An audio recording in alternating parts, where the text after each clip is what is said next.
Haleluya, puji Tuhan. Kita berjumpa kembali dalam kasih Tuhan Yesus Kristus. Dan kami berdoa supaya semua teman-teman dalam keadaan baik.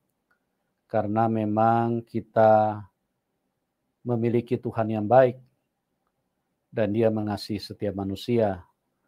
Oleh sebab itu kami rindu untuk bisa terus berbagi yang bermanfaat, yaitu berbagi di dalam apa yang telah Tuhan kerjakan di dalam hidup kami, bisa tersampaikan kepada banyak orang. Dan hal tersebut bisa menguatkan, menghibur, dan juga bisa mencerdaskan dan mencerahkan, menerangi, menyadarkan dari kehidupan yang sedang kita jalani. Karena memang hidup ini kita sangat perlu untuk mengenal Tuhan. Karena tidak ada yang lebih penting selain dari kita mengenal Tuhan benar. Karena di dalam hidup ini sesuai dengan kata firman Tuhan di dalam Yohanes bahwa hanya ada dua kekuatan, Tuhan dan setan. Tidak ada yang lain, ya. Makanya Tuhan Yesus dalam Yohanes ayat 10, pencuri datang hanya untuk mencuri, membunuh dan membinasakan. Disebut iblis, mencuri, membunuh dan membinasakan. Apa yang dia curi? Kesehatan manusia. Apa yang dia curi? Damai sejahtera. Apa yang dia curi adalah kebahagiaan. Dia menghilangkan, makanya manusia sedikit-sedikit bete, putus asa, stres, terus amarah, emosi, pertikaian, perselisihan, terus bahkan kebencian, bahkan ingin membunuh, bahkan mau menghalalkan darah orang. Itulah iblis, itulah sifat iblis, ya. Oleh sebab itu teman-teman, kita harus berjumpa dengan Tuhan yang benar. Makanya di dalam Yohanes 10 dikatakan, aku datang supaya kamu mempunyai kelimpahan. Jadi hanya ada dua pribadi, ya, pribadi yang benar dan pribadi yang jahat. Pribadi Tuhan dan pribadi setan. Oleh sebab itu teman-teman berhati-hatilah. Kalau kita tidak berjumpa Tuhan yang baik, yang mengasihi manusia, maka berarti kita sedang beriman kepada yang salah. Artinya kita sedang mentuhan yang bukan Tuhan. Yang artinya sesuai dengan yang dikatakan Tuhan di dalam Yohanes, iblis datang hanya untuk menipu manusia. Ya. Kita melihat penipuan itu sudah dimulai dari Taman Eden, dari kehidupan. Dan sampai sekarang semakin tertipu. Oleh sebab itu berhati-hati karena iblis adalah rajanya pendusta, rajanya pembohong. Dia hadir di dalam hidup manusia, dia mengacaukan semua kebenaran. Dia berkata beranak, masa Tuhan berkolor, dia berkata Tuhan disalib. Nah, itu perkara iblis dan dimasukkan di dalam pikiran manusia supaya jangan mempercayai Tuhan. Nah, oleh sebab itu kami berdoa supaya kiranya kasih karunia Tuhan bisa turun di dalam hidup manusia, hidup teman-teman, dan kita semuanya bisa diberi kesempatan untuk berjumpa dengan Tuhan dan bisa masuk ke dalam kerajaan surga. Dan pada sore hari ini, pada kesempatan ini, kita kembali akan diberkati dengan satu kesaksian yang luar biasa, bagaimana orang Kris atau seorang yang tidak percaya kepada Tuhan Yesus mengalami kuasanya, mengalami kasihnya, bukan hanya melihat Tuhan Yesus secara langsung dengan mata terbuka, dengan mata telanjang, tapi beliau berdialog dengan Tuhan Yesus. Nah, apa yang terjadi? Kuasa secara supranatural akan mujizat-mujizat yang luar biasa terjadi di dalam kehidupannya, sekali waktu itu narasumber sudah mau mati, tapi Tuhan Yesus adalah Tuhan yang baik. Dia mengasihi semua manusia seperti firman-Nya di Matius 11 ayat 28, mari kamu yang letih lesu dan berbeban berat, aku akan memberikan kelegaan kepadamu. Dia tidak berkata marilah kamu orang-orang Kristen, Kalau dia berkata seperti itu, dia bukan Tuhan. Kenapa? Karena dia Tuhan satu kelompok. Tapi dia, marilah kamu yang letih lesu, artinya semua manusia dikasihi. Pokoknya siapapun yang letih lesu, datanglah kepada dia. Dan manusia letih lesu. Tidak ada manusia yang tidak letih lesu hidup di dalam dunia ini. Ya, letih karena menghadapi anak, letih karena menghadapi suaminya, letih karena menghadapi istrinya, letih karena menghadapi orang tuanya, letih apalagi menghadapi pekerjaannya, letih menghadapi kegiatannya, letih apa temannya atau menghadapi rivalnya. Letih lesu. Dan Tuhan, marilah kamu yang letih lesu dan berbeban berat. Narasumber ini dari iman yang berbeda, dia anti-Yesus, tapi Tuhan Yesus adalah Tuhan semua bangsa, Tuhan semua manusia. Dia sayang kepada apapun Anda, sayang sama manusia, sekali kepada dia di Tuhan datang dan menyelamatkan beliau. Nah, bagi selengkapnya kita akan sapa berbicara pada kesempatan ini Ibu Hana Suprapti. Selamat sore Ibu. Sore. Apa kabar? Luar biasa. Ya, luar biasa. Bu, suara saya terdengar jelas ya? Iya, dengar. Ya, terima kasih Ibu sudah hadir dan Ibu mau berbagi dengan kita. Ibu bisa ceritakan bagaimana dulu latar belakang Ibu, Ibu bisa Tuhan dan dalam perjalanan Ibu seperti apa Ibu di dalam mengikuti Yesus. Oke Ibu, waktu dan tempat saya serahkan kepada Ibu Hana. Silakan. Salam. Selamat sore, selamat berjumpa kembali dengan Ibu Hana Suprapti. Saya akan menyaksikan cinta kasih Tuhan yang begitu luar biasa kepada saya. Saya ini SD kelas 2 aja nggak selesai. Saya karena orang tua saya hutangnya banyak sekali di desa. Akhirnya saya masih umur 10 tahun sudah pergi jadi pembantu, sudah keliling. Karena utangnya bapak saya banyak, bapak saya itu tukang togel. Utang yang nggak bisa kami bayar karena saya keliling kemana-mana kerja, nggak dapat, nggak bisa bayar. Suatu ketika akhirnya saya pergi, saya ke Surabaya, yang terakhir itu saya di Surabaya. Setelah begitu saya kerja menjaga orang tua sebagai bukan baby sister, tapi ini orang tua yang dijaga. Setelah begitu saya itu akhirnya menjaga orang tua umurnya sudah 90-an lebih. Sehingga karena saya itu setiap hari nyikati giginya, dilepas, dipakai. Setelah begitu akhirnya saya tidak bisa minum. Karena setiap saya melihat gelas itu semuanya kayak ada giginya. Melihat nasi aja seperti gigi rasanya. Jadi saya tidak bisa makan nasi, tidak bisa minum air putih. Setelah begitu lama-lama saya menjadi sakit. Yang saya jaga itu umurnya sudah 90 lebih, badannya besar. Lah saya itu badan saya kecil sehingga tidak bisa untuk menyanggah tubuhnya itu. Jadi setiap hari terpaksa karena kepingin bantu orang tua bayar hutang. Sampai setiap kali saya merasakan kesedihan, saya mikir sampai kapan saya hutangnya bapak saya bisa lunas. Akhirnya saya kerja di situ, jadi menjaga orang tua itu sampai mamah yang saya jaga itu sampai akhirnya meninggal.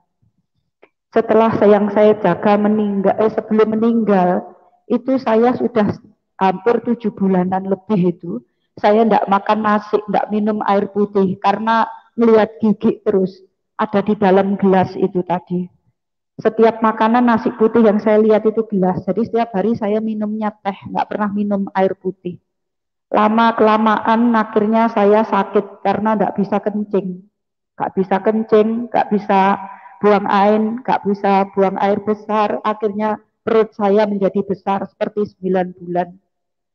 Setelah lama-lama, bulan demi bulan, akhirnya yang saya jaga itu bilang begini, kamu orang yang paling baik Pak dunia. Karena apa? Setiap orang yang jaga mamah itu 1 bulan itu sudah ganti sampai 3-4 kali. Karena apa? Nggak bisa jaga orang tua yang cerewet itu, nggak bisa. Akhirnya saya yang bisa melayani dia, minta apa saja saya layani walaupun malam. Karena yang jaga itu, yang dulu itu tiap malam dikasih obat kencing supaya enggak kencing, supaya enggak bangunin dia. Tetapi saya itu orang, walaupun saya orang muslim, tapi saya orang bertanggung jawab. Bos butuh saya butuh bos karena butuh uangnya. Dengan demikian pun juga enggak bisa lunas saudara, karena terlalu banyak utang orang tua itu. Ada yang 3 juta, ada yang 4 juta, ada yang 5 juta, ada yang 4,5 juta, utangnya sampai orang 5 yang dipinjemi. Jadi saya kerja di situ, uangnya itu cuma apa ya, untuk bayar bunganya saja nggak lunas-lunas, nggak bisa. Akhirnya saya jaga orang tua itu gajinya agak lumayan, tapi itu pun juga nggak bisa untuk bayar hutang. Sampai akhirnya saya sakit ginjal itu. Bos nggak tahu, nggak nyalahkan bos, karena saya sendiri orangnya bertanggung jawab, nggak pernah saya cerita sama bos, nggak pernah mengeluh keadaan saya yang separah itu. Saya sudah pakai daster karena apa? Bajunya belek-belek itu saya buka karena apa? Nggak cukup. Tapi saya bersyukur lewat kejadian sakit seperti itu, karena tubuh saya semakin hari semakin membengkak dan nggak bisa kencing, nggak bisa. Terus suatu hari yang terakhir kali, mamah yang saya jaga itu, dia bilang, ini loh, karena kalau setiap 1,5 tahun mesti dibawa pulang ke anak bergilir-gilir gitu. Tetapi di situ itu, mamah itu sore-sore tak suapin, tak ajak ke taman, mau tak kasih susu sama makan kue. Mamah bilang, kamu suster yang paling baik sak dunia. Setelah begitu, apa yang terjadi saudara? Mamah bilang begini, aku mau pulang. Nanti aku dijemput sama opa naik kereta. Lah itu loh keretanya, aku mau dijemput pulang. Lah saya kan nggak ngerti. Kalau orang Kristen itu ternyata meninggal itu dibilang pulang ke rumah bapak, saya nggak tahu itu. Jadi saya mikirnya ya pulang ya pulang, tapi minum susu dulu. Lah mamah itu tetap aja ngeyel. Nanti kamu diselamatkan sama Tuhanku. Saya bilang, saya sudah selamat karena saya itu orang yang beribadah. Saya orang beriman.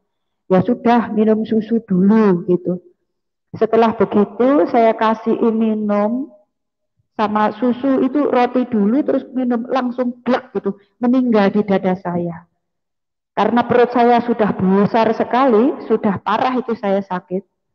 Langsung pembantu-pembantu yang lain teriak-teriak manggil bos, ini loh, mamah seperti ini, mamah meninggal. Habis gitu semuanya turun dari lantai bawah terus dibawa. Mamahnya dibawa ke anak yang pertama. Dibawa ke masih dalam sana, dalam perjalanan saya langsung terkapar itu karena perut saya sudah besar. Lah pembantu-pembantu ribut, loh mikirnya saya pingsan itu karena saya terlalu sayang sama mama, mikirnya saya itu apa namanya karena sayang jadi pingsan. Akhirnya apa saudara, setelah begitu ibu balik lagi, nggak jadi. Jangan terne yang lain, ibu kembali. Ibu teriak-teriak karena melihat saya terkapar dan perut saya besar itu bos nggak tahu. Setelah selesai begitu, apa yang terjadi? Saya dibawa ke rumah sakit, keadaan pingsan. Dibawa ke rumah sakit sama dokter itu dipegangi semuanya, ibu itu ya dimarahi. Siapa ini asisten saya, kok bisa seperti ini bu? Nanti ibu bisa dipenjara, ini anaknya orang. Terus habis gitu, ini sudah parah, ginjalnya sudah nggak bisa ditolong ini bu, dua-dua. Sudah busuk ini ginjalnya. Lah, dokternya bilang, ketika dokternya, ini kalau seperti ini sudah, ini cuma 3 hari saja. 3 hari sudah selesai. Setelah begitu apa yang terjadi saudara? Ketika dokternya bilang 3 hari selesai, saya langsung buka mata. Saya tanya, Terus jalan keluarnya ginjal itu dua-dua harus diambil. Terus saya bilang, kalau ginjalnya diambil apa saya bisa sembuh? Mati dan hidup terserah yang di atas. Dokter cuma berusaha, tapi tidak bisa untuk bilang sembuh. Setelah itu saya marah, sudah pulang aja, ini dokternya gila. Ternyata ada dokter satu lagi yang masuk ke ruangan itu, dia rupanya dokternya Kristen ini. Terus dia bilang gini, setelah mata saya dibuka, perut saya dibubuk, dilihat, benar secara medis sudah nggak bisa ini mbaknya cuma perlu mujizat. Setelah bilang perlu mujizat, saya bilang, kalau cuma perlunya mujizat, aku akan mencari sendiri. Kita pulang saja Bu, karena apa? Saya orang beriman. Nanti kalau saya, daripada saya ditangani dokter, dioperasi lebih baik, nanti kalau saya meninggal, tak kasih alamat kirim itu, jenazah saya pulang ke desa. Terus habis gitu, saya pulang, dokternya mau nyuntik untuk mengurangi sakit. Ini untuk apa? Biar enggak mengurangi sakit. Kalau cuma mengurangi sakit, saya tidak mau. Lebih baik pulang. Sudah, itu hari Jumat. Akhirnya saya pulang sembahyang tahajud, saya mencari sendiri.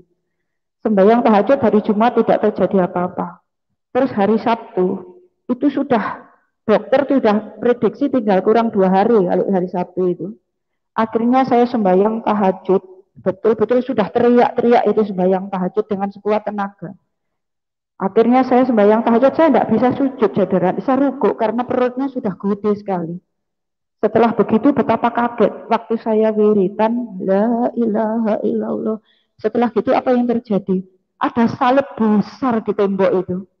Karena saya orang fanatik, saya bilang, loh, ngapain itu salib di depan? Ngapain, saya kan orang muslim, ngapain salib itu di depan saya? Itu salib itu kan punya orang Kristen.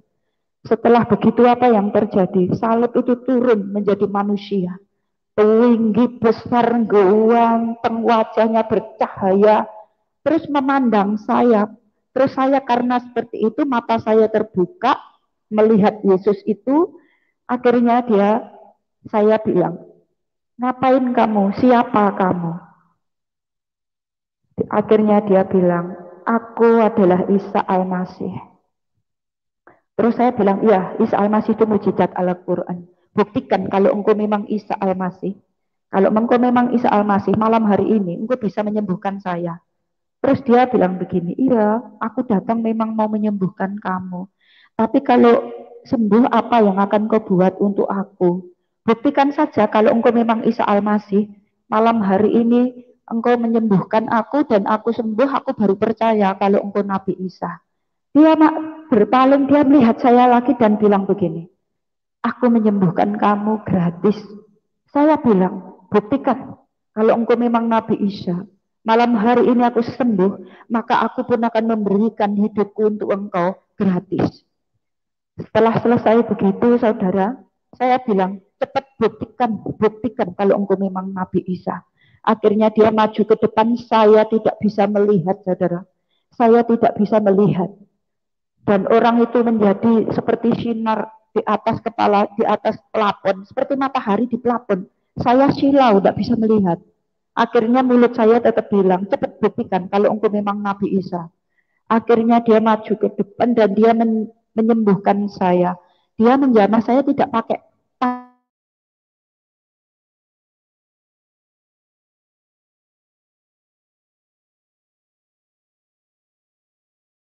tangan, tapi pakai api.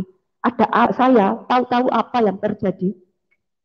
Masuk ke dalam tubuh saya, muter-muter bagian yang sakit terus keluar. Saya batin. Loh, tadi yang masuk api, tapi kok rasanya perutku kok anget, enak ya. Terus setelah gitu ada kayak pecahan ombak. Air itu langsung biur ke muka saya. Itu masuk muter-muter bagian yang sakit. Setelah itu apa ya, saudara? Saya tuh ngawang di tempat tidur itu. Kayak sembayangnya kan terlentang. Akhirnya saya ngawang ke atas. Akhirnya saya ngerasa mata saya nggak berani buka karena silau. Saya bilang dalam hati, kok bisa saya ngawang ya? Saya kok diangkat begini? Terus dia bilang, malam hari ini engkau sembuh total. Aku menyembuhkan kau total malam hari ini. Kalau kamu harus besok pergi ke rumahku. Nah, saya tarik-tarikan, saudara, antara hati dan pikiran. Nah besok itu yang saya tahu hari Minggu, saya bilang, nggak mungkin saya orang Muslim mau pergi ke gereja. Tidak mungkin, apa kata orang? Tidak mungkin. Terus dia bilang begini, malam hari ini kamu sembuh total. Kamu besok pergi ke rumahku. Kalau perlu aku panggil, namaku Yesus. Jadi Isa Masih itu adalah Yesus. Terus akhirnya dia pergi balik seperti salib pertama kali ke tembok. Saya ini tubuh saya sudah ringan saudara. Bengkak saya masih bengkak semuanya. Tapi tubuh saya ini udah nggak kerasa apa-apa. Setelah begitu saya sujud di salib bekasnya salib di salib situ. Saya bilang, oh Isa Al-Masih, engkau telah membuktikan aku sudah enak, tubuhku sudah nggak sakit lagi. Yesus orang Kristen, terima kasih. Habis gitu salibnya itu hilang, maaf kata saya langsung ke kamar mandi. Setelah saya ke kamar mandi langsung selesai, saya kencing saudara, buang air itu kayak orang nyiram taman itu loh, biur besar sekali air itu keluar dari lewat kencing. Setelah itu yang terakhir itu suaranya kletek apa itu? Akhirnya saya tangkap. Setelah saya tangkap itu apa yang terjadi? Ternyata batu ginjal itu bagus ya saudara. Batu ginjal itu bagus. Seperti batu karang, tajam-tajam. Tapi kayak ada serbuk berlian. Kerlip-kerlip bagus sekali. Nah saya heran. Loh ini bagus. Ini penyakit. Tapi kok bagus ya? Walaupun bagus namanya ini penyakit. Akhirnya saya buang ke kloset. Setelah saya buang ke kloset, perut saya kempes semuanya saudara. Kempes seketika malam hari itu juga. Habis itu saya kelaparan yang tidak bisa ditahan. Setelah saya lapar sekali, akhirnya pembantunya yang jaga saya itu tak bangunin, Mbak, aku mau makan, aku ketemu Yesus seorang Kristen, perutku sudah kempes, aku lapar. Nah mbaknya itu biasanya saya yang ngimamin, otomatis ngamuk-ngamuk. Kamu gendeng ya, kamu orang Islam kok nyebut-nyebut Tuhan orang Kristen. Tuhan orang Kristen itu sopo? Tuhan orang Kristen itu namanya Yesus. Yesus itu ternyata Isa Al-Masih, Mbak. Perutku sudah kempes, aku lapar gitu. Setelah gitu Mbak E ketakutan, bangunin bos, semuanya dibangunin, teriak-teriak, akhirnya bos bangun. Dia bilang, bos ini loh mbaknya minta makan ini loh. Bosnya ngamuk dek saya, kamu jangan cari masalah, kalau makan mau bikin bubur dulu. Setelah begitu, apa yang terjadi? Anaknya, terus saya bilang nyauri gini, enggak bu, saya ketemu Yesus orang Kristen, perutku sudah kempes bu, aku enggak sakit mau makan. Anaknya sekolah minggu itu lebih pinter dia. Dia bilang, coba mbaknya cerita, setelah saya cerita, dia bilang, bener mah, itu Tuhan Yesus, mbak E ketemu, sehingga mbak E sudah sembuh, biar makan mah. Terus bar gitu, selesai, yang saya heran itu loh, bos saya tuh Kristen, kok iso bilang, kamu gila yo, aku sing orang Kristen dari kecil gak pernah ketemu Yesus, kok kamu bisa orang Islam kok ketemu Yesus? Lah anaknya itu sekolah minggu, jadi lebih pinter daripada mamahnya. Setelah begitu, akhirnya anaknya bilang biarkan makan, saya makan saudara. Kira-kira beras 1 kilo loh saudara. Habis saya makan semua, makanan dingin-dingin saya taruh nasi makan. Apa yang terjadi? Selesai makan, ngabisin nasi itu tadi, saya pingsan. Karena sudah berbulan-bulan tidak makan, akhirnya ketika makan di perut itu, akhirnya orang Jawa bilang kemelekaran perutnya. Setelah saya pingsan, digotong ke tempat tidur. Heran saya, setelah pingsan 5 menit saja. Saya pingsan 5 menit, langsung bangun. Apa yang terjadi saudara? Mata saya buka, tubuh saya kempes semuanya. Jadi malam hari itu sesuatu yang tak terlupakan buat hidup saya. Ketika malam hari ini saya disembuhkan Tuhan. Saya sujud di bekasnya tembok yang ada salib itu. Saya menangis sejadi-jadinya. Saya ngomong mulai hari ini, aku percaya kepadamu Isa Al-Masih adalah Tuhan orang Kristen yang menyembuhkan aku. Aku percaya mulai hari ini Tuhanku Yesus. Setelah begitu apa ya saudara? Saya langsung mau mandi dan mau cari baju nggak ada, soalnya gelap-gelap sudah dibuahin semua, tinggal daster. Terus baju pertama saya pakai, berat saya itu cuma 37, kecil banget. Setelah gitu saya pakai baju itu lagi. Terus apa yang terjadi? Rasanya saya itu kayak mau mati. Ada yang narik saya untuk pergi ke gereja, ditarik. Rasanya saya ditarik untuk pergi ke gereja. Setelah begitu karena saya bingung, bos saya kan tidak pernah ke gereja. Saya bingung bagaimana ini saya mau pergi ke rumah Tuhan. Saya ini mau ke rumah Tuhan. Memberanikan diri ngetok pintu. Bos tak bangun, ibu, aku mau ke rumah Tuhan. Karena memang masih jam 3, ya ngamuk.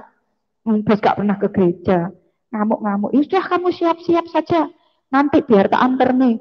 Saya jam itu saya tunggu. Jam 3 itu rasanya jam gak berubah, saudara. Jam gak bisa berubah. Tetap aja. Saya ini sudah jantung, saya pikiran, saya hati, saya sudah rasanya itu kayak kelaparan yang mau mati untuk pergi ke gereja. Akhirnya saya kalau pagi biasanya manasi mobil. Mobilnya ibu, mobilnya bapak, sini tak panasi semua. Jadi pagi-pagi ribut. Nah pembantunya semuanya nggak bisa tidur, Bu. Ribut. Kamu ini loh, mau ke rumah Tuhan ya enggak apa-apa. Tapi kok kamu ini loh, mau ke rumah Tuhan aja kok apa kamu bikin ribut. Mobil kok panasi, nanti tetangga bisa protes gitu. Terus akhirnya mobilnya saya matikan. Akhirnya saya sampai ketiduran di mobil, saudara. Terus habis gitu, ibadah itu jam 7. Ibadahnya pagi-pagi setengah 7. Bos saya tuh gak bangun-bangun, saudara. Saya sampai ketiduran di mobil. Bosnya itu bangun jam 7. Pakai kletok-kletok turun dari tangga. Setelah begitu saya dianterin ke gereja. Apa yang terjadi di gereja? Waktu karena tempat sudah penuh, nggak ada tempat parkir, sehingga bos di depannya pintu gereja maju mundur karena nggak dapat tempat. Wong bos nggak pernah ke gereja. Akhirnya ada 2 tangan yang gandeng saya. Aku tahu itu pasti malaikat. Wong saya nggak pernah ke gereja, bagaimana masuk? Tahu-tahu dari dalam ada yang buka, saudara. Apa yang terjadi ketika saya masuk ke gereja?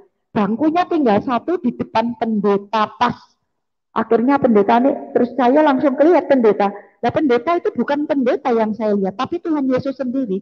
Tangannya terpentang, akhirnya dia bilang, berkata, datanglah kepadaku semua yang letih lesu dan berbeban berat, aku akan memberi kelegaan. Matius 28 ayat yang ke-11. Ayat 11 dan 28. Saya tidak pernah itu dengar ayat itu, tapi sampai melekat kata-kata itu. Akhirnya saya langsung jatuh, saudara, di bawah, di bangku itu saya jatuh ke bawah.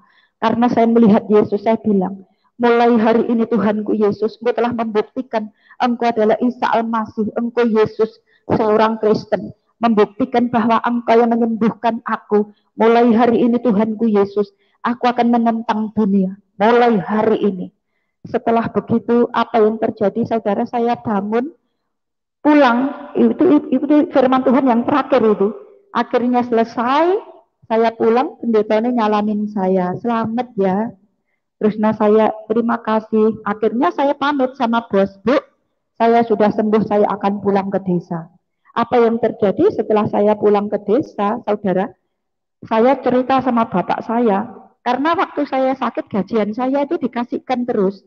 Tetangga saya ada yang kerja di lingkungan situ, jadi uangnya dititipkan. Jadi keluarga saya tidak tahu kalau saya mau mati itu. Terus akhirnya apa ya saudara? Akhirnya di rumah saya saksi, cerita sama bapak saya bilang, mulai hari ini, Tuhanku Yesus, aku imanku kepada Yesus mulai hari ini. Setelah begitu apa bapak itu kumisnya lah tebel. Tahu-tahu mejanya digebrak dan bapak ngamuk-ngamuk, sudah ngamuk. Bapak saya sampai kayak setan. Terus akhirnya bapak diam, ibu keluar dari dapur, ibu ngamuk-ngamuk. Kafir, kafir, anakku jadi kafir. Anakku jadi kafir. Akhirnya ibu lari-lari di jalan. Akhirnya orang satu kampung itu kan masuk banyak kerabat. Akhirnya mereka itu mau masa saya, saudara. Ikut ke rumah semuanya. Setelah ikut ke rumah semuanya, ya Tuhan memberikan keberanian sehingga saya justru malah bersaksi segitu orang banyak. Orang banyak, hampir 50-an orang di kampung situ, datang. Setelah begitu apa yang terjadi, saudara? Saya justru malah menginjili mereka. Saya bilang, kenapa saya mau ikut Yesus? Mulai hari ini saya orang Kristen. Apakah saya salah? Mulai hari ini Tuhanku Yesus, Siapapun yang menentang aku, saya yang penting Yesus. Kalau kalian semuanya, karena tidak ada keselamatan lain kecuali di dalam Yesus. Kalau kamu ingin masuk surga, yang ada cuma harus percaya Yesus mutlak. Di luar sana tidak ada keselamatan. Yang punya keselamatan hanya Tuhan Yesus. Apa yang terjadi, saudara? Akhirnya Bapak bilang, kalau kamu memilih Yesus, ya sudah silahkan. Dan saya ngomong sama Bapak saya, ingat baik-baik Bapak, saudara semuanya bilang, Bapak tidak akan aku tukar dengan Yesus. Apapun yang terjadi, kalau Bapak mau ngusir saya atau mau menolak saya tidak masalah. Yang penting saya tidak mau kehilangan Yesus. Apapun yang terjadi dalam hidupku, sekali Yesus tetap Yesus. Tidak ada yang bisa menghalangi, sekalipun Bapak ataupun semuanya. Setelah begitu, orang-orang semuanya langsung pulang sendiri-sendiri.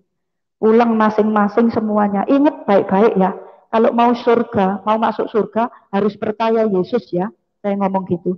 Dan mereka satu persatu pulang semuanya. Terus setelah begitu, saya di rumah, saudara, nggak ada satupun selama, hampir saya pulang kan hari Minggu. Saya nunggu Minggu lagi. Satu rumah tidak ada yang menyapa saya. Ibu juga nggak menyapa, semuanya nggak ada yang menyapa saya. Kakak ipar semuanya nggak ada yang menyapa. Terus akhirnya ibu saya sampai masak terus. Akhirnya saya makan terus. Karena apa? Saya nggak disapa, nggak ditawarin makan, kita habisin. Akhirnya bapak ibu saya diem aja, masak gitu aja. Setelah itu nunggu sampai hampir minggu lagi, saudara. Minggu-minggu saya dandan cantik mau pergi, mau ke gereja. Lewat belakang, itu ada kamar mandi umum. Ibu-ibu itu sudah ngantri di sepanjang jalan. Akhirnya dia bilang, pagi-pagi sudah cantik mau kemana? Saya mau pergi ke gereja. Karena saya mau masuk surga. Jadi kalau orang mau masuk surga, di dunia ini pun harus beribadah, pergi ke gereja. Apakah salah kalau aku mau masuk surga? Tidak. Makanya itu kalau kamu semua mau selamat, kalian semua harus bertobat percaya Yesus. Kalau tidak semuanya masuk neraka. Akhirnya setelah begitu apa yang terjadi? Orang-orang itu terdiam, akhirnya saya pergi ke gereja. Pulang dari gereja, saya bilang sama Tuhan, Tuhan orang Kristen, Kau sudah menyembuhkan aku, dan saat ini aku mau kembali ke Surabaya, mau cari kerjaan yang baru. Aku ingin kerja ikut orang bule, supaya aku bisa bayar utang. Dan aku percaya Engkau yang terus menuntun aku, supaya aku bisa bekerja dan cukup untuk membayar utang lunas. Selesai begitu saudara, saya pamit sama bapak ibu, nggak direken saudara. Jadi saya ke anak yang hilang, nggak ada yang reken pokoknya. Akhirnya saya pergi naik kendaraan ngojek sampai balik ke Jakarta. Yang terjadi saudara, apa yang terjadi?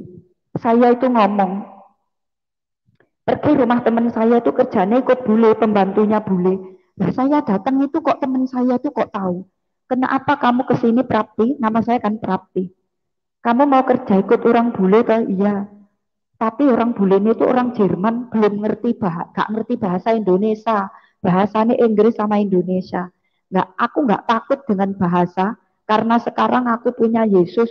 Yesusmu itu sekarang aku jadi orang Kristen. Sekarang aku miliknya Yesus, jadi aku nggak takut. Ya sudah, kalau begitu nanti ketemu, kamu bicara. Saya bilang, Tuhan ini orang Kristen, saya mau kerja ikut bule. Orangnya nggak bisa bahasa Inggris, nggak bisa bahasa Indonesia.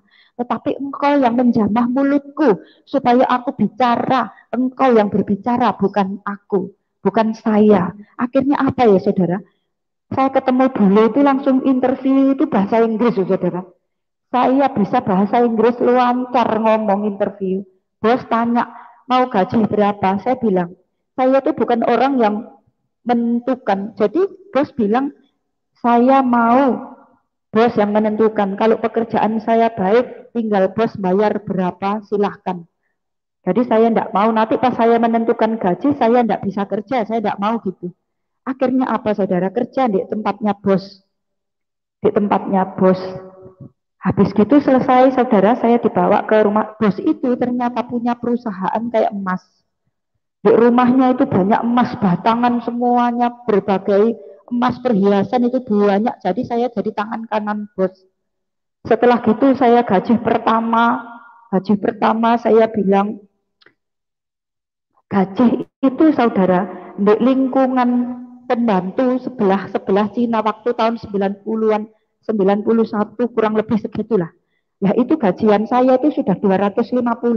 Padahal pembantu sebelah gajiannya 30, 35, bahkan masih ada yang 25. Saya sudah gajian 250.000.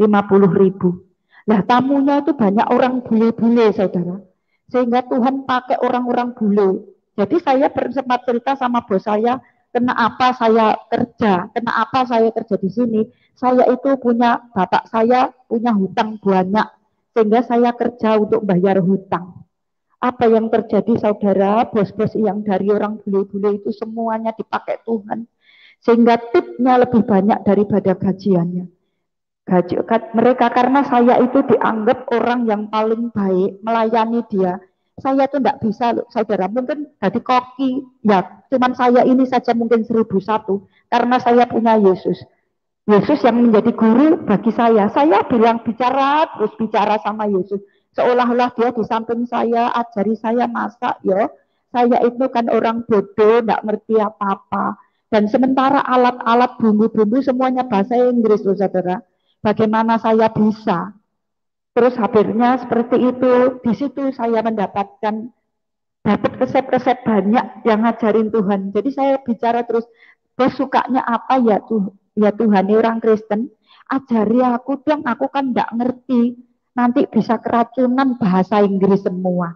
Jadi saya tuh kayak diajari ngambil daging, ngambil apa, diajari seperti kayak orang ngetop gitu loh saudara. Jadi masakan saya itu dipuji-puji sama mereka. Yang saya kasihin makan itu tamu-tamu bule itu, orang-orang Jerman. Setelah gitu, akhirnya mereka semua, uang saya kayak hujan uang saudara. Bayangkan tahun itu saya punya uang itu 1 bulan itu ada 3 jutaan. Ada 3 juta. Bahkan kalau pulang ke desa, uang transportnya PP dikasih. Jadi saya tuh persis kayak hujan uang saudara. Terus bulan pertama saya pulang, nggak bayar utang yang pertama, utang ibu saya. Plus sama bunganya 3 juta lunas. Akhirnya saya balik masih punya sisa karena apa? Uang transportnya itu lebih banyak dikasih sama bos, sama teman-teman bos.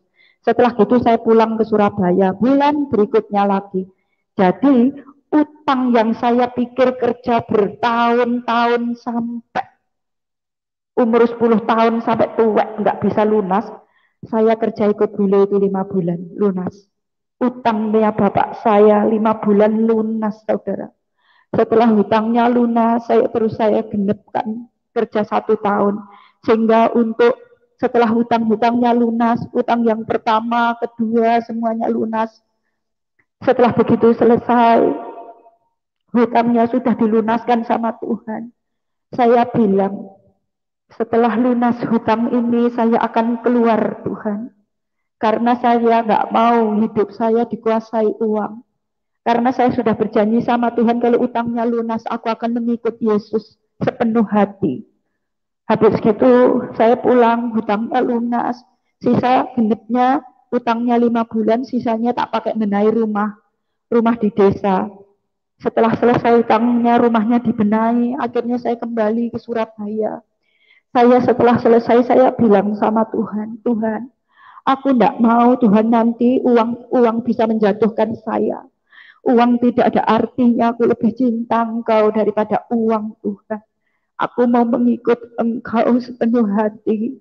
Akhirnya saya bilang, kalau ikut orang bule, kalau kita mundur nggak dapat pesangon, saudara.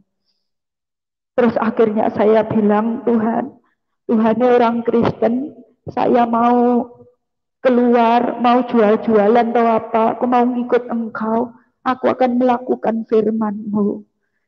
Setelah begitu, yang paling aneh saudara, itu aneh betul. Saya kan belum bilang sama bos kalau mau resign.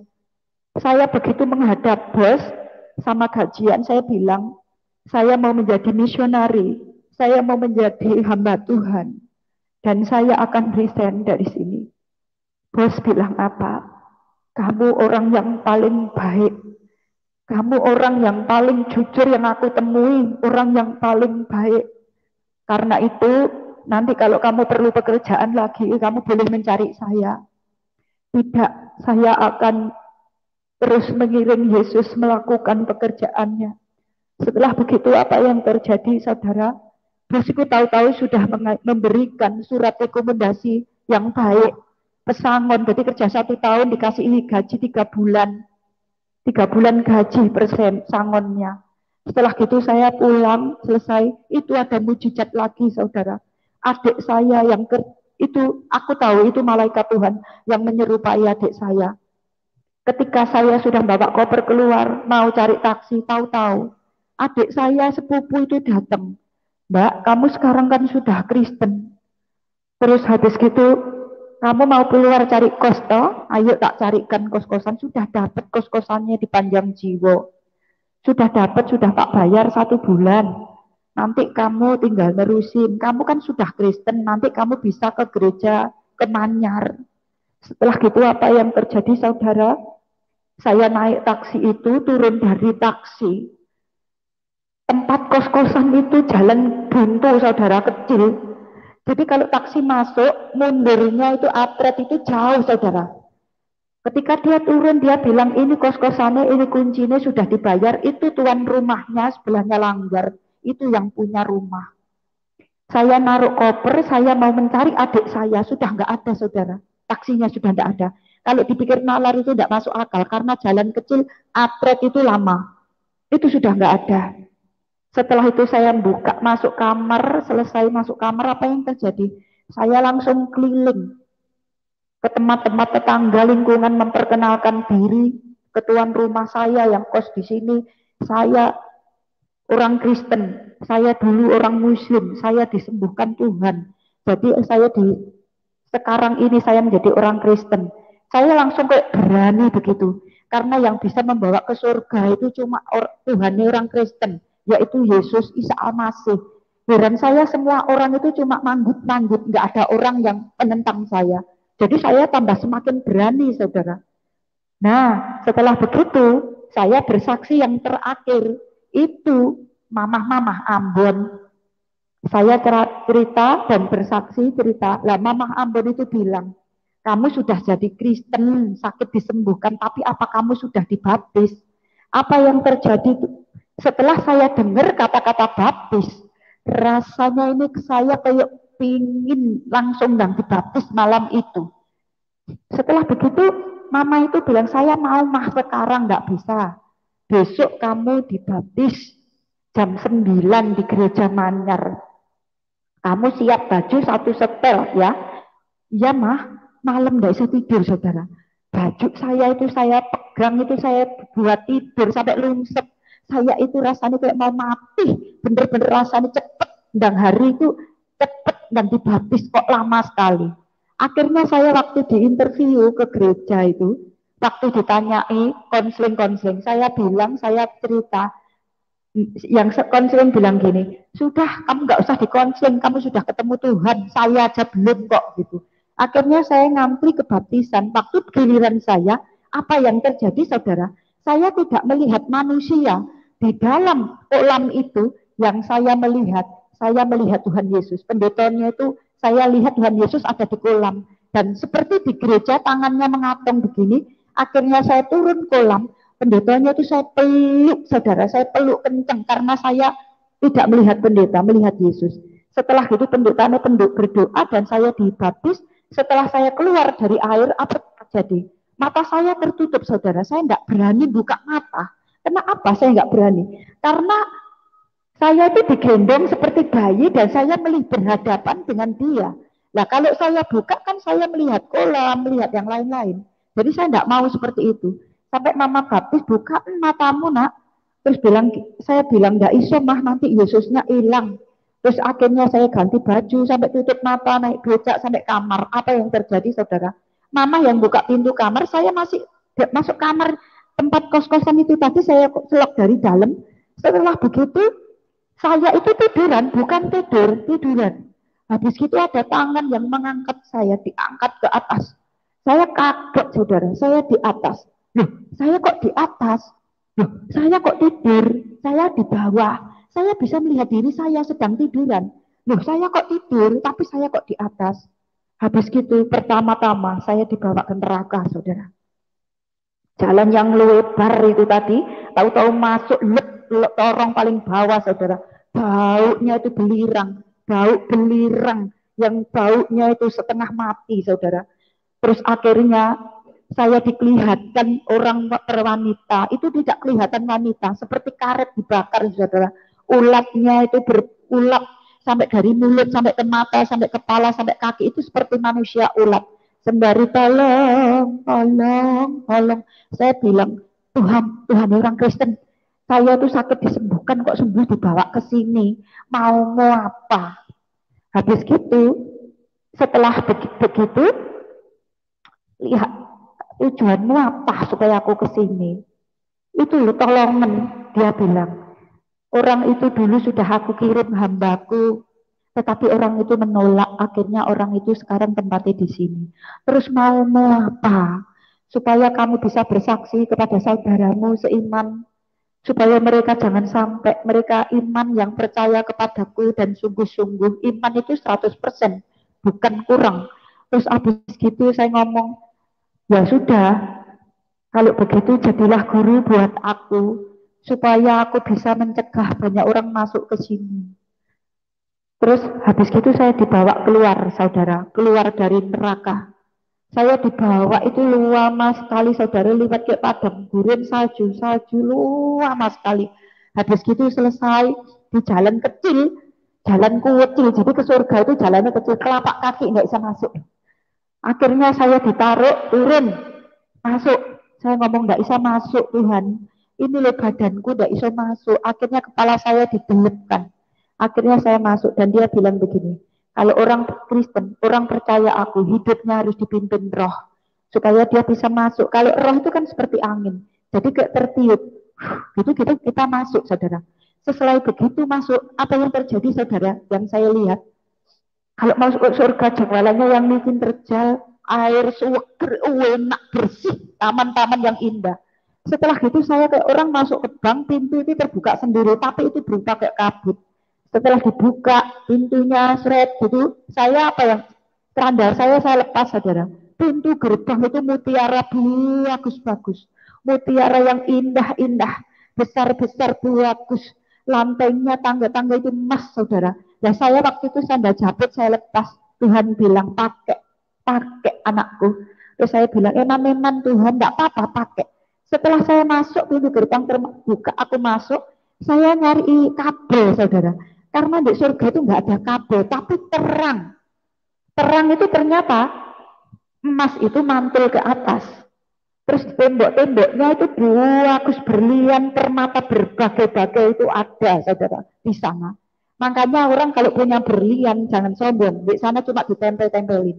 Punya emas, emasmu itu kurang murni, lebih murni di surga.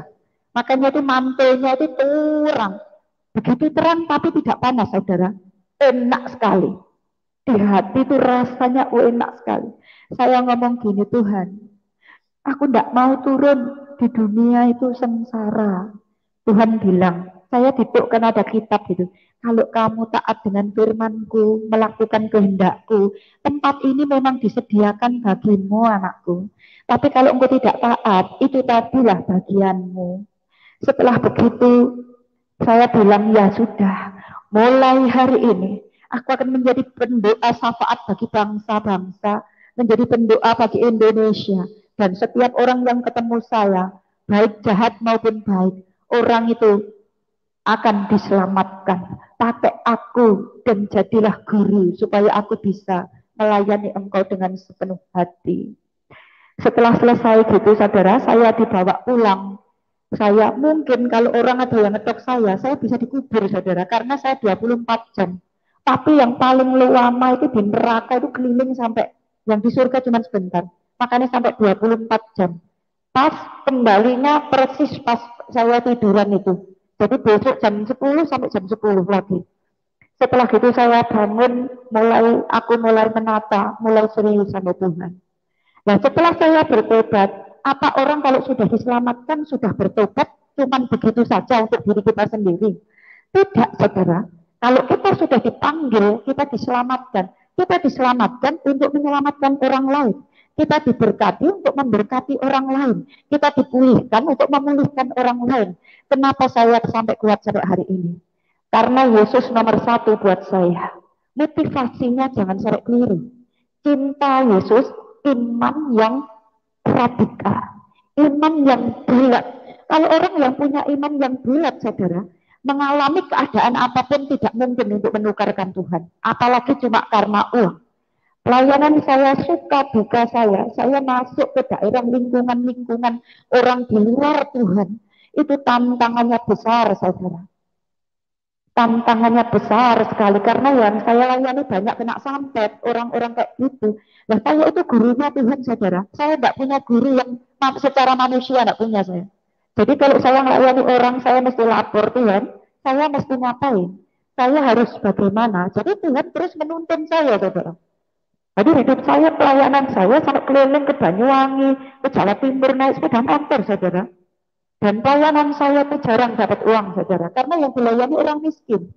Tapi Tuhan itu, motivasi yang benar, motivasi yang murni, kita betul-betul, Tuhan tidak bisa ditukarkan dengan apapun. Jadi kalau kita murni, melayani punya iman yang murni kepada Tuhan, nyawa, kehilangan nyawa tidak takut.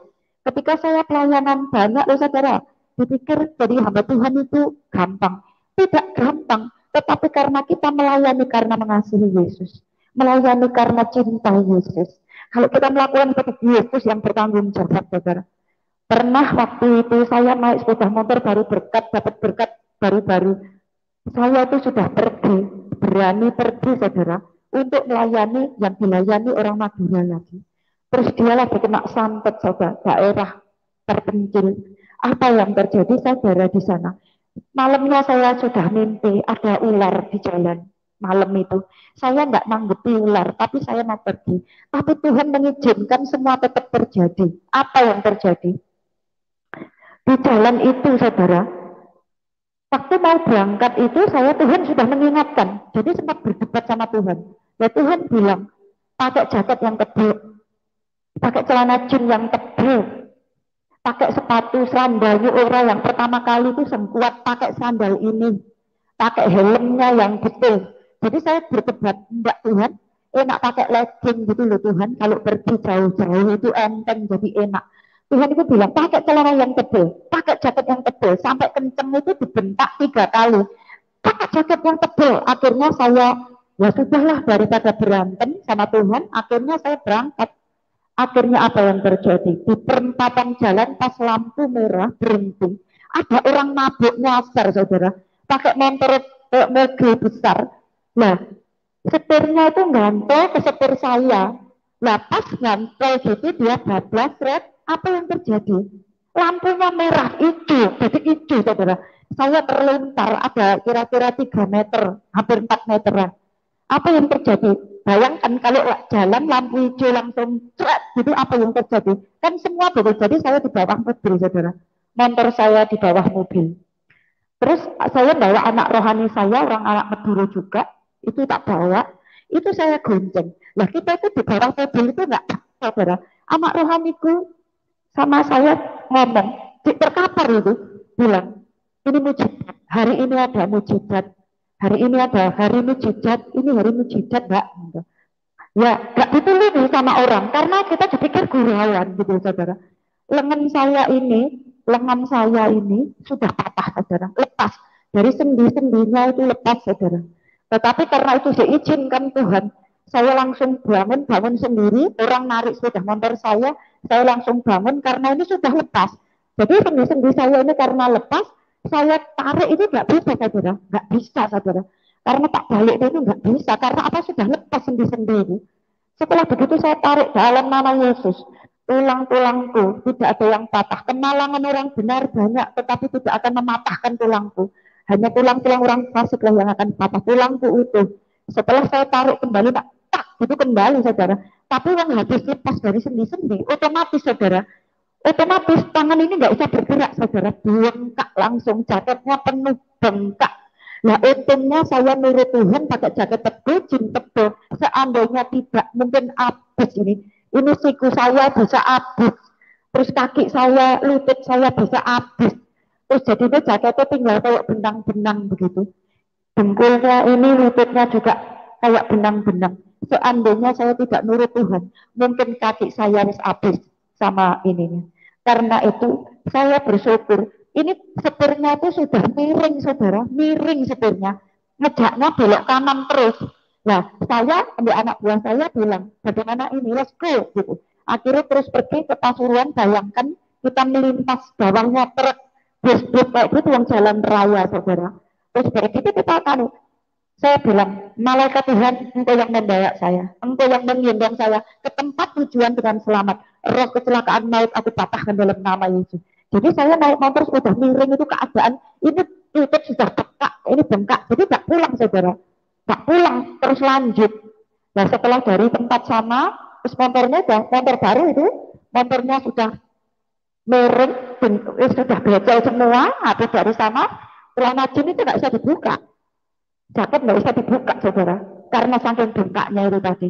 Akhirnya juga anak rohaniku juga bengkak, tetapi kepalanya aman aja. Makanya kalau pakai helm harus yang tepat supaya nggak terjadi sesuatu.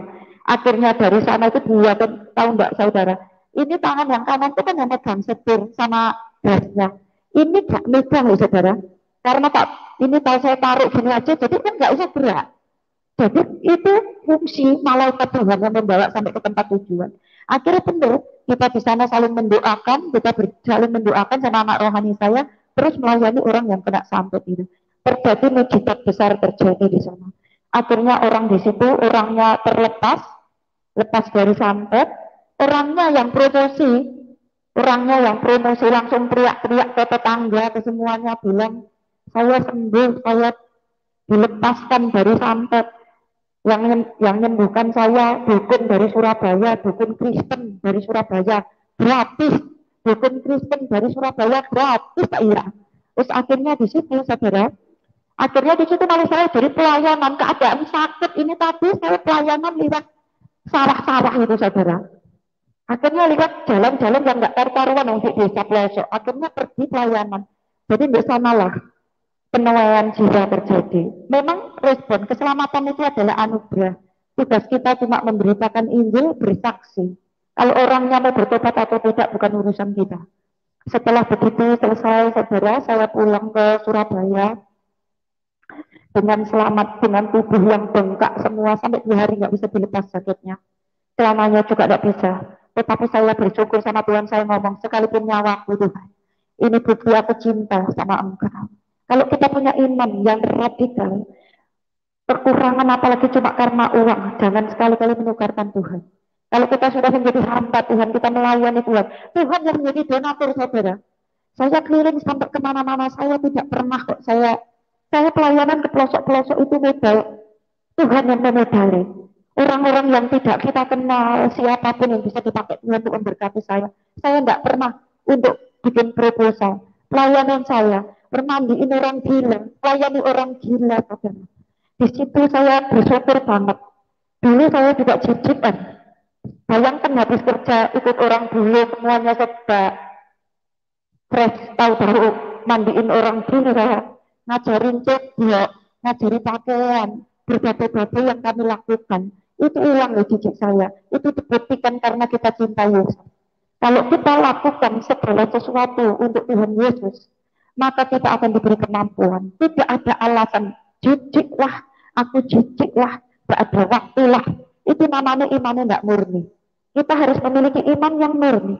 Ketika kita menjadi milik Yesus, kalau Yesus saja menyembuhkan orang gila dari pekuburan itu Tuhan juga nggak pernah jijik ya. Jadi kita sebagai anak Yesus, Kristen akhirnya pengikut Kristus, kita tidak boleh jijik. Kita tidak boleh alasan waktu. Kita selalu ada waktu, saudara. Pelayanan saya 24 jam. Setiap siapapun yang membutuhkan. Dan pelayanan saya itu, saya jarang terima uang, saudara. Tapi Tuhan yang menjadi donatur. Berbahagialah orang yang dipakai Tuhan untuk menjadi berkat. Karena taburan itu akan tetap kita tuai. Jadi kita invest untuk kerajaan surga. Kalau kita menjadi orang kaya, kaya yang pelit, itu nggak dapat apa-apa di surga. Kita cuma dapat di dunia ini. Kalau kita melayani, makanya ada firman Tuhan dikatakan. Ibrani 13 ayat yang kelima, jangan menjadi hamba uang, cukupkan dirimu dengan apa yang ada padamu. Karena itu karena aku tidak pernah meninggalkan engkau, sekali-kali aku tidak pernah meninggalkan engkau. Maka firman Tuhan, kita harus memiliki pengenalan akan Tuhan. Setelah kita diselamatkan, jangan cuma jadi orang Kristen sertai, rugi saudara, rugi. Kalau kita menjadi orang Kristen, kita menjadi milik Yesus, kita harus terus melakukan apa yang Tuhan mau. Percayalah, saya itu hamba Tuhan yang pas-pasan, saudara. Pas butuh rumah, Tuhan berkati rumah. Pas perlu mentor, Tuhan berkati mentor. Jadi pas-pasan, pas butuh, pas ada. Saya setiap Natalan seperti ini, saya mesti open house, saya open home, mengundang mereka orang-orang yang di luar Tuhan. Karena itu, kalau kita memberkati orang-orang yang kurang mampu, itu yang orang mereka tidak bisa membalas, itulah yang menjadi kesukaan bagi Tuhan. Dan saya percaya, mau corona mau tidak mempengaruhi buat saya untuk keuangan. Karena Yesus yang menjadi donatur saya. Firman Tuhan berkata, diberkatilah orang yang mengandalkan Tuhan, yang menaruh harapan hanya kepada Tuhan. Karena kalau kita mengandalkan Tuhan, kita akan terus diberkati Tuhan. Makanya dalam kehidupan kita, saudara, kita adalah hamba-hamba Tuhan. Jangan menjadi hamba uang. Jangan menukarkan Yesus. Jangan melayani karena uang, tetapi layanilah karena cinta Yesus. Maka Tuhan, berkat yang akan mengejar kita, bukan kita dikejar,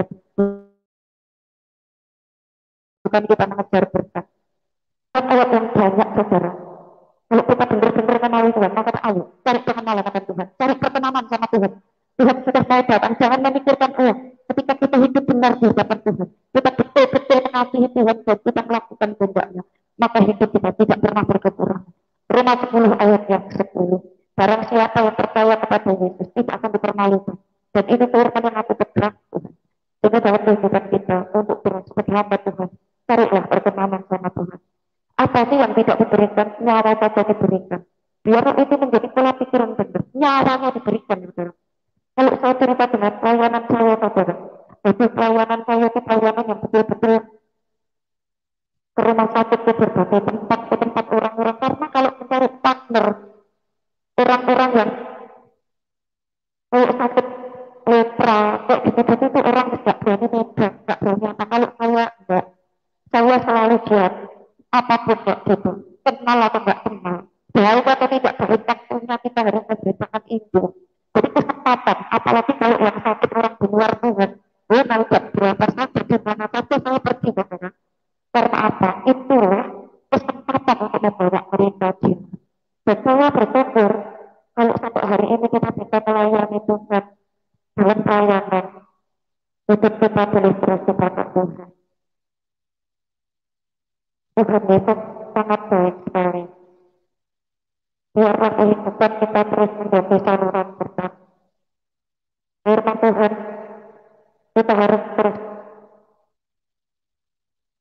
berdekat. Ya, kalau sudah, karena itu kita harus memiliki hati yang murni. Kalau kita hidup dengan murni di hadapan Tuhan, maka kehidupan kita akan Ya, Bu Hana, Bu ya, Hana, ya, ya ya, suara saya bisa dengar? dan kita bisa, Pak.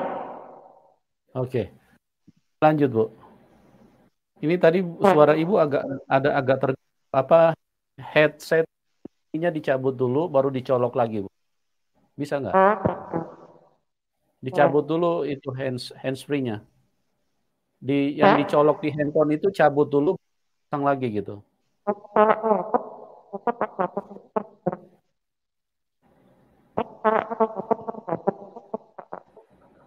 Cabut dulu Bu, baru dipasang lagi.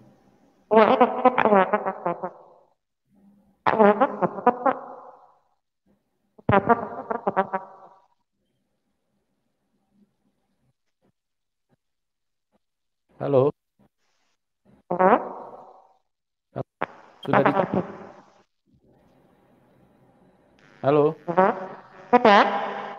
Ya, ya. Silakan Bu lanjut. Enggak.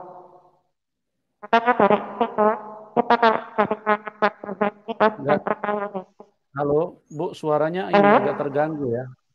Suara ini enggak bagus suaranya. Dicabut lagi Bu, baru dicolok lagi Bu, coba.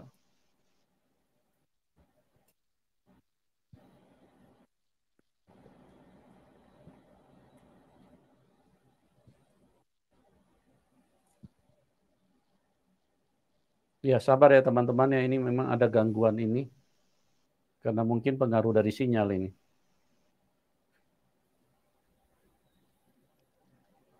Ya. Halo? Sudah dicabut, Bu? Halo, suaranya kok ini ya, mendem.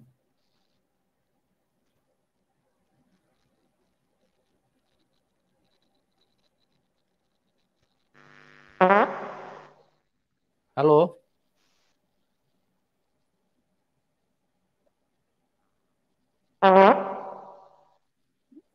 Ya. Coba Bu bicara Bu, tes, tes.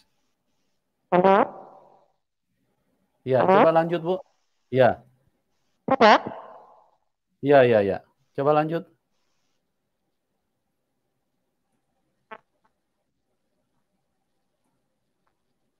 Suaranya mendem lagi.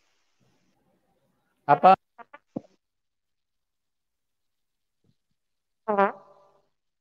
Free Bu. Nggak usah pakai Bu, langsung bicara aja gitu.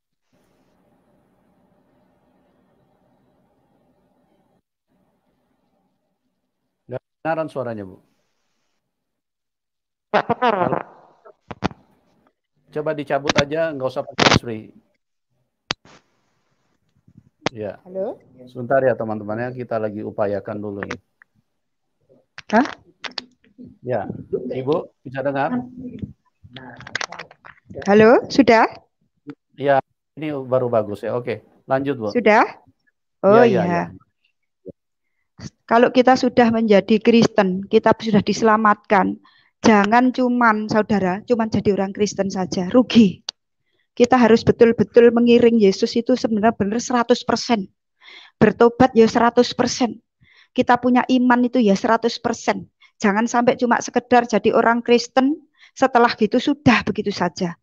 Karena prinsipnya kalau kita sudah dipanggil, diselamatkan, kita harus menjadi saksi. Dipanggil, diselamatkan untuk menyelamatkan orang lain. Diberkati untuk menjadi berkat. Dipulihkan untuk memulihkan. Jadi ini kita perlu untuk hubungan dengan Tuhan. Kalau kita punya hubungan dengan Tuhan, ajak bicara Tuhan. Tuhan bisa kok diajak bicara. Kalau tidak saya nggak bisa melayani Tuhan kalau kita tidak bisa bicara sama Tuhan. Tuhan itu luar biasa, saudara. Jadi dalam kehidupan kita sehari-hari, kita harus melibatkan Tuhan sekecil apapun, supaya iman kita punya iman yang radikal, punya iman yang teguh, sehingga tidak ada masalah apapun yang bisa menghalangi kita dengan Tuhan.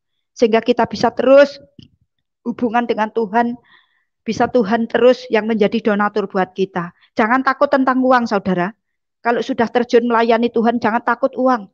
Tuhan yang menjadi donatur buat kita, sehingga kita diberi keberanian, kita diberi kekuatan untuk menghadapi semua masalah. Di dalam Yesus, masalah bisa, tidak ada istilah jalan buntu bagi Tuhan.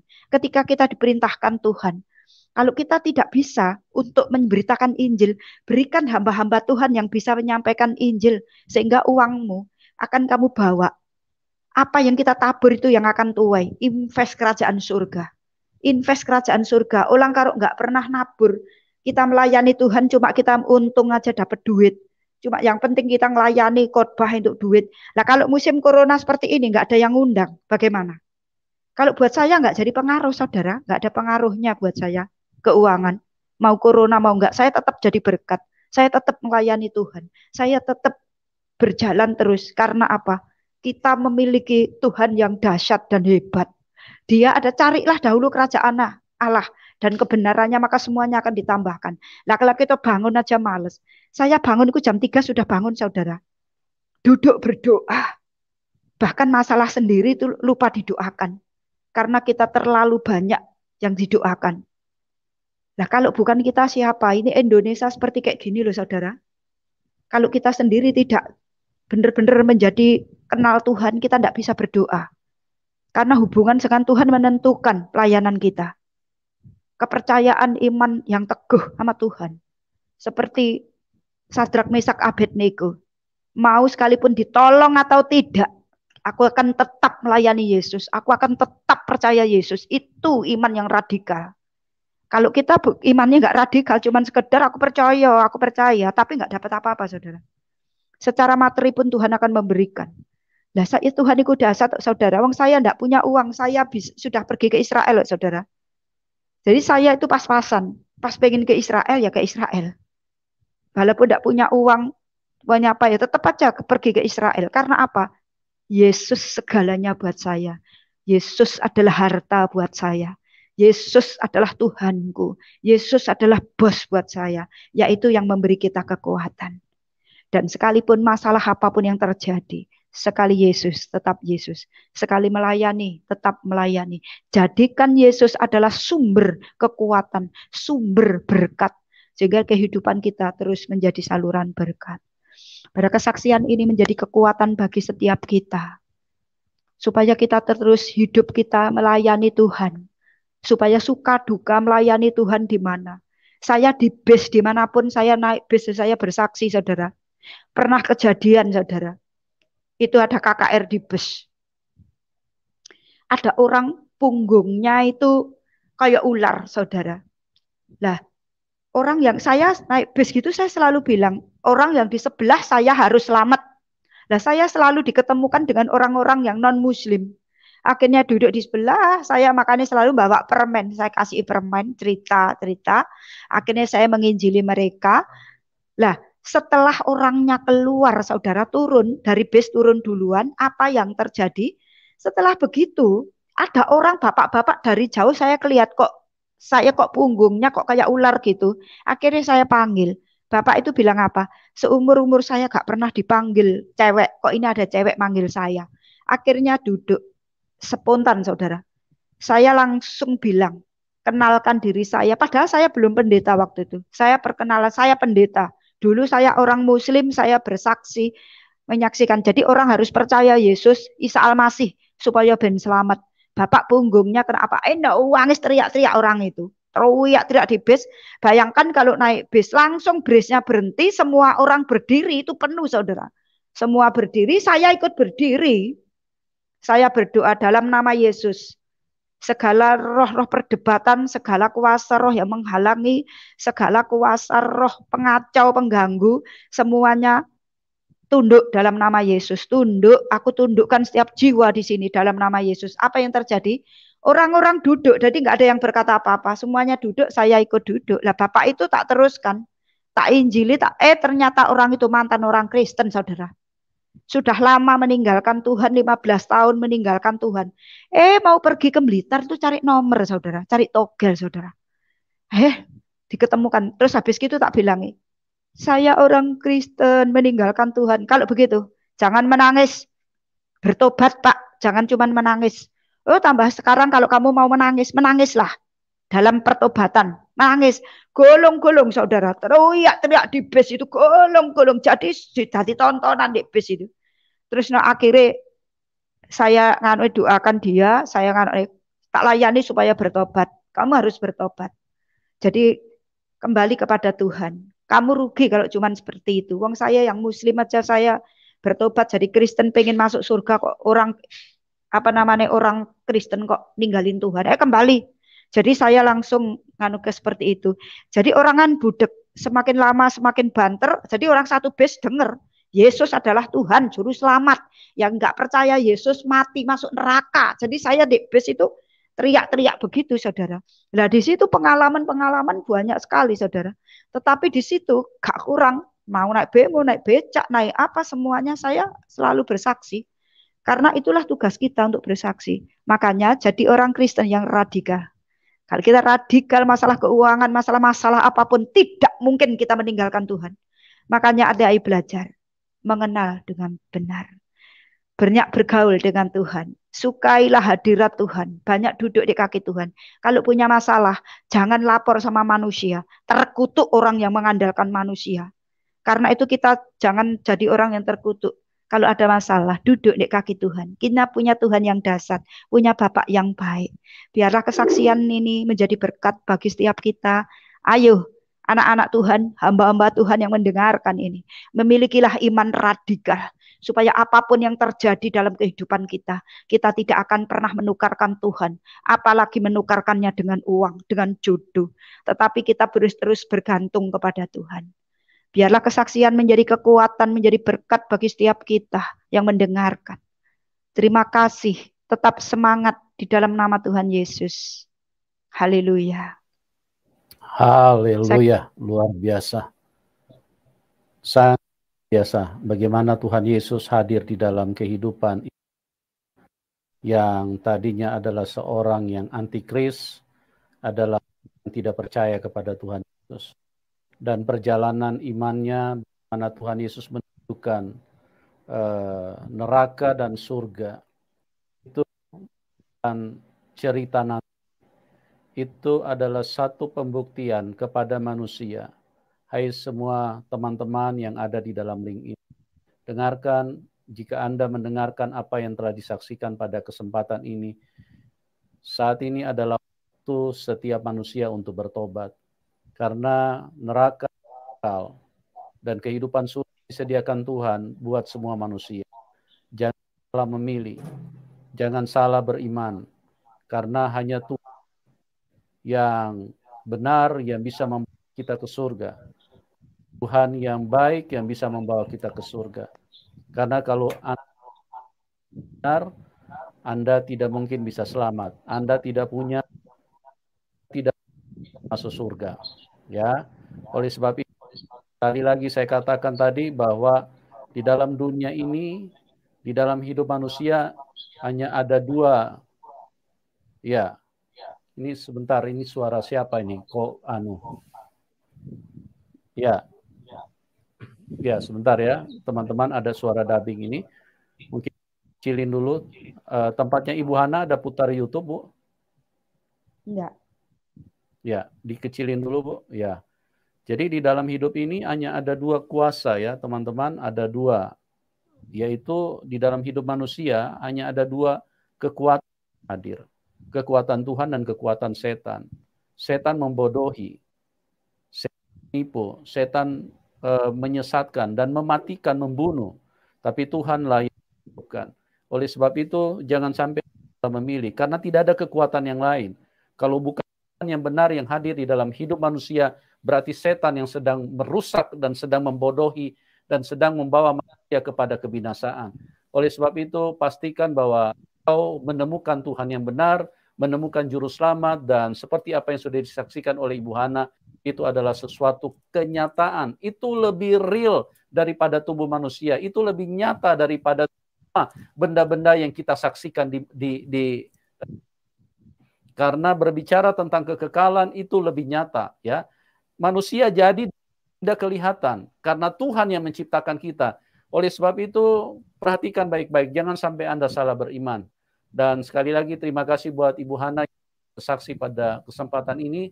Luar biasa doa kami buat Ibu supaya tetap setia dan tetap menyala-nyala di dalam roh, supaya Tuhan semakin banyak mempercayakan jiwa-jiwa untuk Ibu bisa layani dan bisa bawa ke surga. Dan saya melihat ya, Ibu dipilih secara khusus oleh Tuhan untuk menyatakan sesuatu yang luar biasa, yaitu kebenaran-kebenaran Tuhan. Dan bagi teman-teman juga terima kasih yang sudah hadir di dalam. Bagi Anda yang diberkati, kan Anda bisa dukung Ibu Hana Suprapti. Nomor beliau sudah kami taruh di layar deskripsi. Oke, buat semuanya sekali lagi terima kasih. Tuhan Yesus memberkati kita semua dan salam kemenangan. Amin.